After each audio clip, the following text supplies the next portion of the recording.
Hurricanes. All right, when people think of moving to Florida, first they think of no snow, days of sunshine. They're so excited. But then they do start to think about hurricanes and get a little worried. I get so many questions about hurricanes, what it's like to go through a storm, fears, how to protect yourself. So in today's video, I'm going to address all of these things to help you out, to give you a little bit of peace of mind when it does come to hurricanes. Some of the do's, the don'ts, things to be mindful of, and then you can decide if living in an area where there are hurricanes is a good fit for you. Hi, I'm Jill Thomas, and each week I bring videos about what it's like to live in Florida, like dealing with hurricanes. And then I also talk about real estate, and I will weave in some real estate things and talking about your home or where to buy a house in the video today. So these are the types of things I give you. So if you're thinking about moving to the area, or maybe you even have a property to sell around here, this might be a good channel for you to subscribe to, follow, hit the notification bell, all that good stuff. But really, in the end, if you like my personality and the way I present information, if you think we might be a good team for you to reach your real estate goals, then reach out to me, call, text, email me. I'm here to help you out, answer your questions so you can make really good choices as you move forward with buying or selling on the west coast of Florida here around the Sarasota area. Hurricane season has started. It runs from June 1st to November 30th.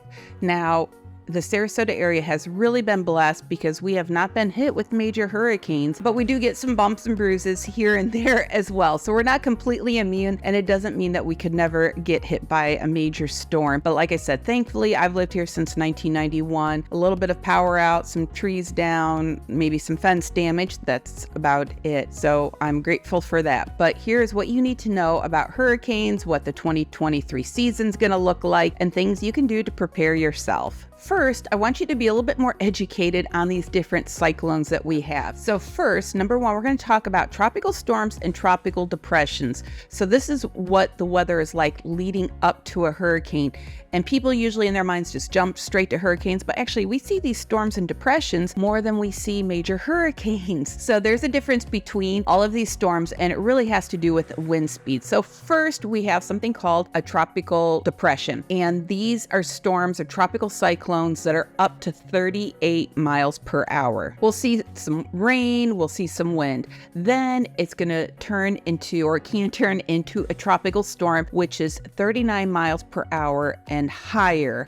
And of course, definitely more increased wind and rain. And sometimes these can sit for days. And that's why sometimes these can actually cause more damage in the end than some of the hurricanes that come around, because they sit for a while. So it rains a lot. We have increased flooding, just continual winds. Not that they get that high, but it's just enough constant that everything takes a beating. So again, we're talking trees, your fences, the screens on your lanai, just different things. It can disrupt life a bit. Doesn't mean that the whole city shuts down. Doesn't always mean that people are going to evacuate or anything like that. But there is a beating on everything just because of the constant rain and winds. And when I moved down here in 91, oh my goodness, that summer there were so many tropical storms. It just rained and rained and rained, and streets flooded, and it was kind of messy. And I thought, oh my goodness, where did I just move to? But it was still kind of refreshing compared to Ohio, so I wasn't really complaining too much.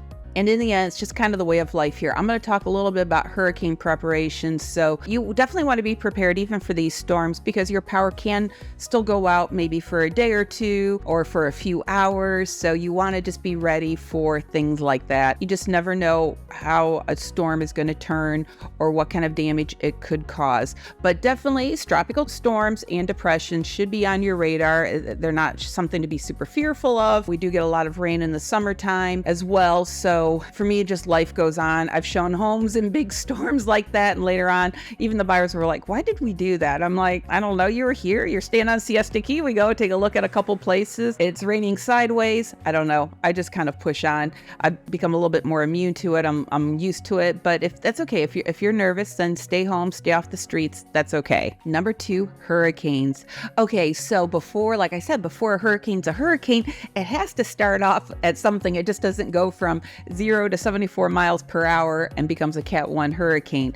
So it does start off as a tropical depression, then tropical storm, and then a hurricane. Now, If a tropical storm is already over land, the likelihood of it leading into a hurricane is very small because once it hits land, the storms tend to slow down. So we're talking, it's when these storms, these tropical storms are still out over water and they're able to pick up speed, then that's when they're going to morph into these hurricanes. And of course, greater potential for damage because of those strong winds. And then also depending on which way the hurricane's spinning, whether or not the tide's in or out, depending on whether the storm is east or west of us here in the Sarasota area, depends if it comes across the state from the north or the south. All those things are going to determine whether or not we're going to see more or less flooding in our area. And so with Hurricane Ian last year, like the Northport area saw more flooding. So there was different pockets for sure that saw greater damage.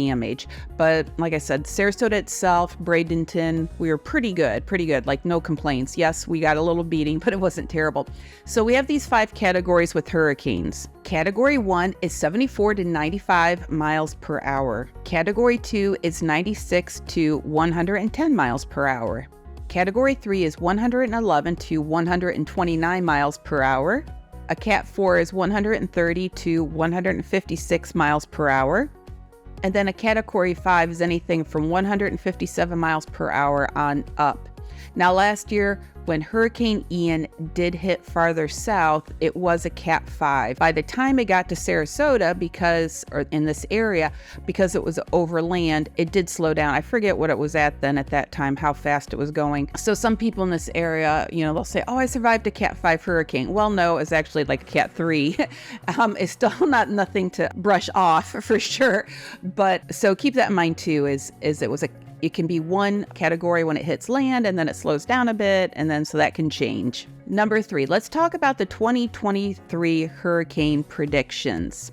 Now, I'm not going to bury the headline. They're saying that this is going to be an average hurricane season for the Atlantic. Now, what's average? I don't really know. I honestly, when you look at the numbers, I'm going to throw a graphic up on the screen. It seems kind of even Steven across the board of what it could be, but whether it's strong, mild, or average. In the end, though, even if it's a mild storm or a tropical storm and it majorly impacts your life, then it is a major storm for you personally, right?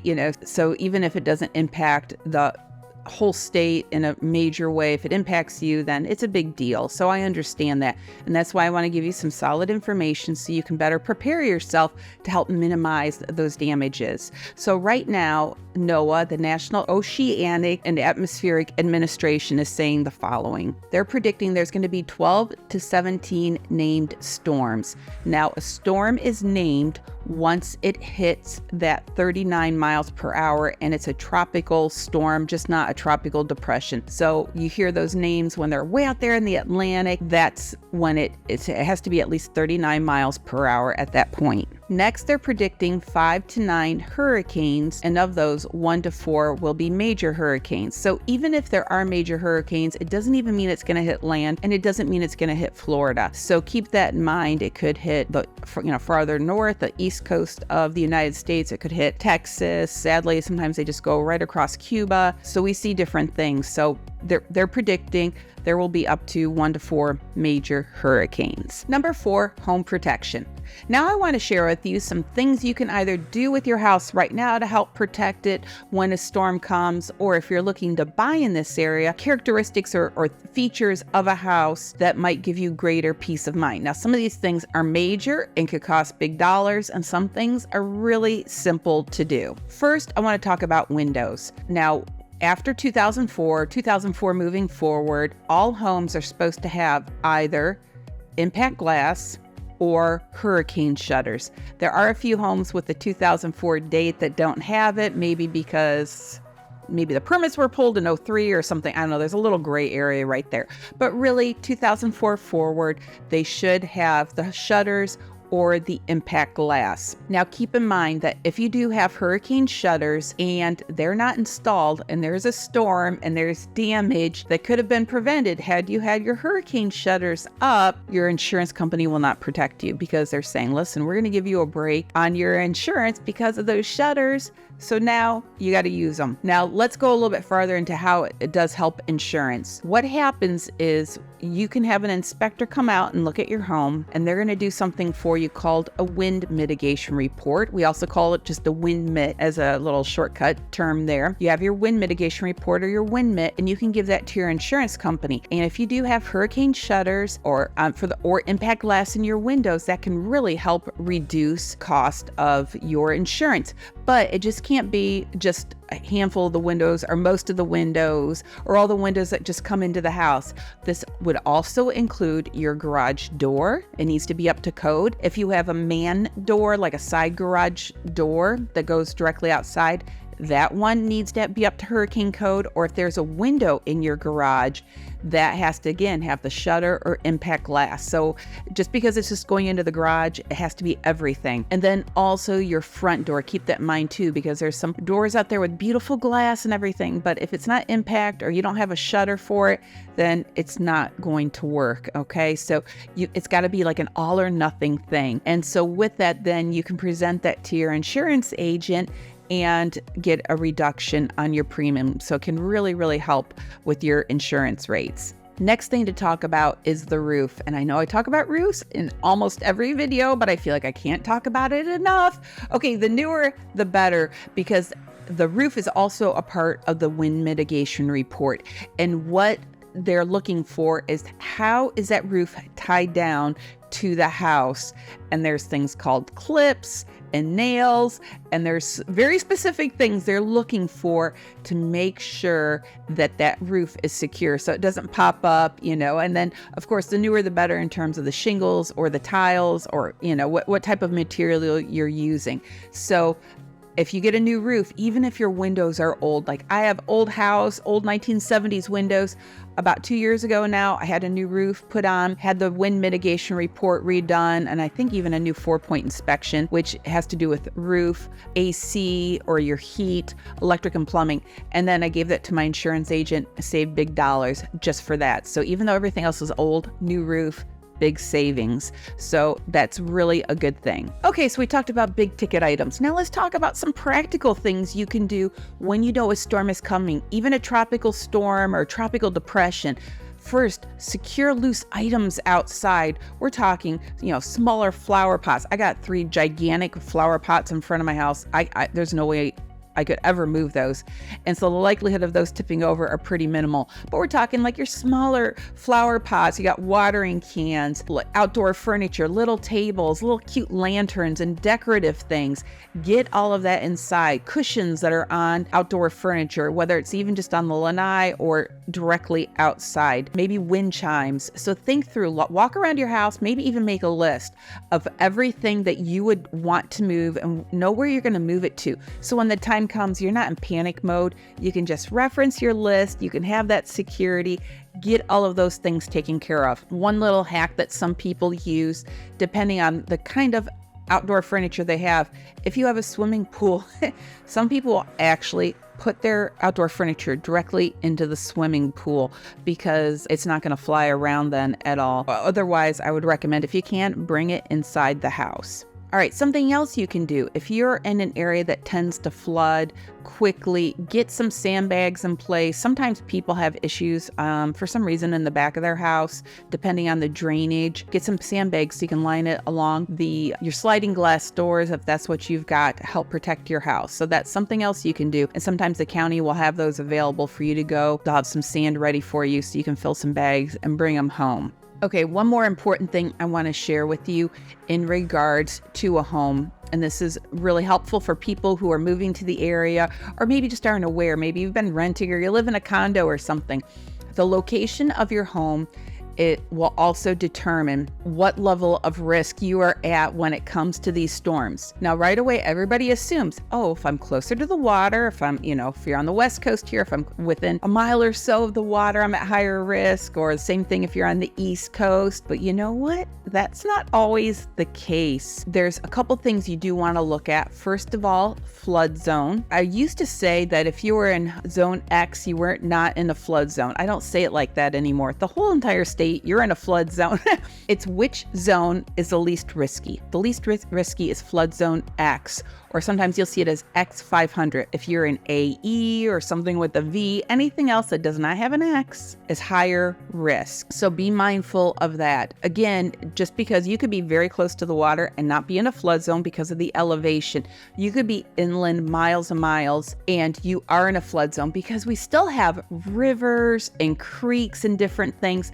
Again, remember before we talked about the tides and which way the storm is spinning, and if it's to the north, south, east, or west, water can be pushed from the Gulf of Mexico into the bay all through those rivers and creeks and can flood properties that are very, very inland. So don't assume just because you're inland, or if sometimes people say, well, I just want to be east of 75 because I know I won't flood then. That's not the way to look at it. You just have to look at those flood zones. So that's the most important way to consider. Something else too, people will say is, oh, well, if a storm does come and I'm farther in, I'll see less wind damage because I'm farther in, because that storm has to travel farther. And I understand the process and thinking like that, but here's the dilemma with that. Some of these storms are so big, they're even wider than the state itself. And there have been times where a storm is coming from the East Coast through the state and comes out our side here on the West Coast, and the storm is bigger than the state. So I've seen where Orlando has seen a lot more damage than us who are here on the coast, even though they're right in the center of the state. So Orlando has definitely seen a lot more damage in recent years than we have here in Sarasota, even though we are a coastal community. So don't assume that being inland is going to keep you the safest or keep you immune of seeing hurricane damage. That's not the case. So obviously, if you already own the property, you're there. But if you're looking to purchase something here, that's really what you want to consider or look at when you're talking about properties and wanting to mitigate your risk. Then number 5, let's talk about personal planning. Even if you just lose power for a day or two, it can really disrupt your life, especially if you have very specific needs, if there's medical needs, or if you need to keep your medicine refrigerated or something like that, certain health needs. It can be very, very disruptive. So first, let me say there are hurricane shelters out there, and some of them are pet friendly. So if you have very specific needs, don't be shy. Go to a hurricane shelter. Get that plan in place up front. Remember, I talked about before having your list. Start listing things to help you so mentally you can be more organized, more prepared if and when that time comes and you need to put all these things into practice, okay? Because obviously you're not gonna be watching YouTube videos and doing all this kind of stuff. Get it all ready now, today, so you can be ready. First, a lot of people do is they have a generator. Some of them are a whole house generator where I'll even keep the house air conditioned. Some are just small generators that could keep maybe a refrigerator running and some basic things that you need to have ready. You can keep your phones charged, things like that. So consider purchasing a generator. I'm just going to list a bunch of other things now too. You want to have batteries. You need to make sure you have gas for your car, and if you have extra gas cans, get those filled up too. Because if the power goes out on a larger level, then even if the gas stations have gas, you can't pump it. It's all electric, so you've got to be ready for that. If you have a grill, make sure you have those gas tanks filled for the grill, or charcoal, something like that, so you can do a little bit of cooking. Have candles, a lighter, flashlights. Again, I said battery. Have a radio ready. Again, you want those batteries ready for the radio unless you have one of those hand cranked ones as well. Get those power banks, charge up your power banks so you can keep your phones charged. If you have never bought one, get one on Amazon now. Oh my gosh, they're awesome just to have in general. So you can charge up your power bank, you can charge phones and other small items. Of course, get your medication ready. Get all of that together. Any special pet supplies that you might need. Be prepared, be ready. And then of course, let's talk about food. You want to make sure you have water, non-perishable food. Get yourself organized. Buy those things. Some of those things can be purchased now, be ready. So when the time comes, you're prepared. You're not racing to the store when everybody else is and fighting for these things because they'll clear the shelves. Get everything organized and prepared today. Other little things to do when you know a storm's coming. Some of these things, this is what my family does when we think we might be hit with something. Something we can do is honestly get a bunch of ice made. Start storing ice because you can pack coolers and do different things with it. Something too is if you do lose power for a day or so, you don't want to lose everything in your refrigerator and freezer. So if the freezer is packed tight, especially with extra ice, and you don't open the door at all, then there's a good chance that those things will not perish at all. Of course, if something's risky and starting to thaw, please just throw it away. Be safe, but you can really pack it tight. And if it's still frozen solid when you get your power back on, you're good to go. So little simple things like that can honestly save you hundreds of dollars in spoiled food. Something else we did with the last storm is we had kind of like different levels of food packed. So stuff in the refrigerator and freezer, we didn't want to have to open those up at all and hope to save that. But then we had some smaller coolers filled with ice, and so food that we could eat more readily. And then we knew that we were okay eating that over the next 24 hours or so if in fact the power went out in the house. All right, something simple like get caught up in all your laundry so you have clean clothes, because if the power goes out or if you have to slosh through some water outside and things, you want some fresh, clean clothes to be able to change into. Now, if you do live on well, the power goes out, you don't have water. So fill up your bathtub with water, because at least then you can use a bucket to help flush the toilet so you can still use the facilities. And I already did mention once before about making sure you have gas for your car. It's not a bad idea during hurricane season to not let your gas tank get really low. If you can keep it filled up, at least halfway, because then again, once they say a storm's coming, everybody hits the panic button, or not everybody, but a lot of people do. And they go and they get those things taken care of. They go get gas. So you don't want to be in a long line just to get gas, because there's so many other things that you could be focused on and working on. And then just be prepared to be creative to make things work. I remember the one year, was it Hurricane Irma? The power went out for maybe 24 hours. So staying with my folks, and we are big into drinking, lots of coffee. Here it is on the morning, and I'm drinking my coffee while I'm doing the video. And we didn't have power, so we took a pot, put it on the grill, heated water that way, took the coffee pot outside by the grill and, had the basket there with the grounds in it. And they just slowly poured the hot water over the grounds to drip through. So we were able to have our caffeine fix so we wouldn't get headaches. So just be prepared, be creative, but be safe. Make sure you don't run something with gasoline in the house. Like, if you have a generator, that's got to be run outside. So just be really, really careful. Now, I just gave you some of the main basic ideas of things to do to prepare yourself, but I'm going to drop a bunch of links down below so you can go straight to these great resources. There's going to be printouts and things, so that can help you with those lists I was talking about. Get yourself organized right now, so when the moment comes, you're not panicking, you're prepared, and it's going to give you some peace of mind. And like I said before, don't be shy, go to a shelter, and there will be lists of things that you can and can't bring to the shelter so you can be prepared. Okay, my friends, what do you think of these hurricanes? Is it something that's fearful to you, or do you think you could take it in stride? There's issues, I think, in every area of the United States. There's different national disasters that you could be up against, whether it's a tornado or hail or just different things. There's fires. So this is what we've got. It's primarily our hurricanes. Sometimes there's tornado warnings, but, usually it's just the hurricanes is what we deal with here. I would say at least the upside is we do have very ample warning when it comes to these storms. That's for sure. Now, if you have any suggestions, hacks, whatever it is that could be helpful to folks, put it in the comments below. I think that's really fun to do that so people can see what you have done to help prepare yourself, or when power goes out, things you can do to keep yourself sane.